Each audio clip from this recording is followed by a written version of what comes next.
So our first question is define what is bullying. Either of you.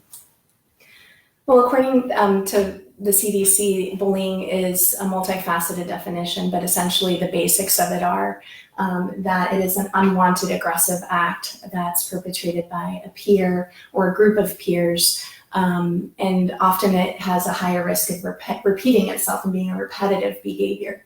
And so that's what bullying is the definition of in my book. Yeah, I think the critical word that was just said is repeated. Mm-hmm. Because everyone goes through periods of time when someone may say something that upsets us. Mm-hmm. It's the fact that it is repetitive. It is the fact that it's cruel. It's saying something cruel to someone.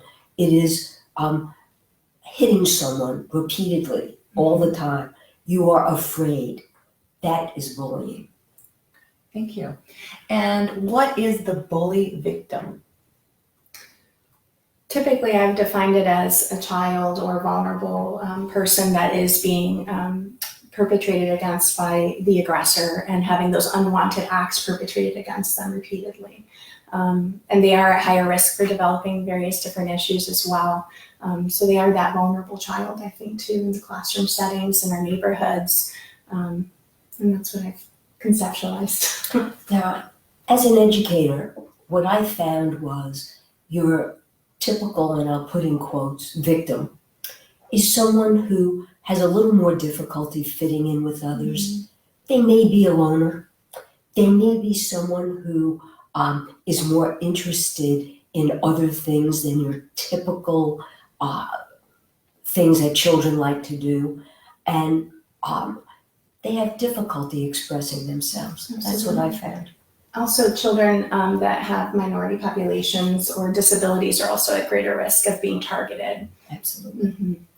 So you mentioned recurrence that the event has to recur. Well, how many times does it have to occur for it to be considered bullying? I kind of did some digging on this because I think that there is a fine line between that isolated incident you were talking about and then the repetitive behavior.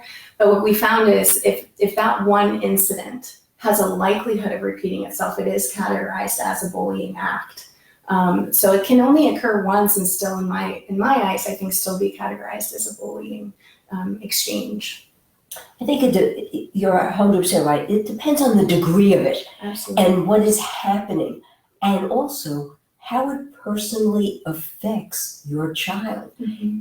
Some children have an easier time dealing with adversity, let's say. Resiliency. And others don't. So it depends on the severity of what is happening to the child. And you have to really look at each individual case for what it is. Absolutely.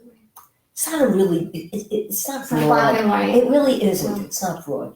Okay, thank you. And what is the difference between bullying and conflict? That's a tough one, right? Yeah. Well, kids have conflicts. Mm-hmm. It's in their nature.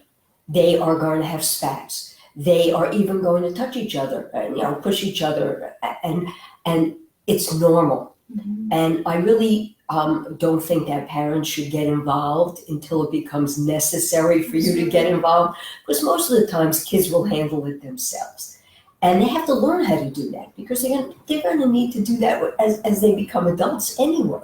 Absolutely. The difference is meanness. There are some kids who have a tendency to be meaner than other kids. But that aggression quality, I think. Yeah, there's a difference between, I think, disagreeing and having that argumentative quality of the conflict and that unwanted precipitated aggression. That's also that likelihood of repeating itself.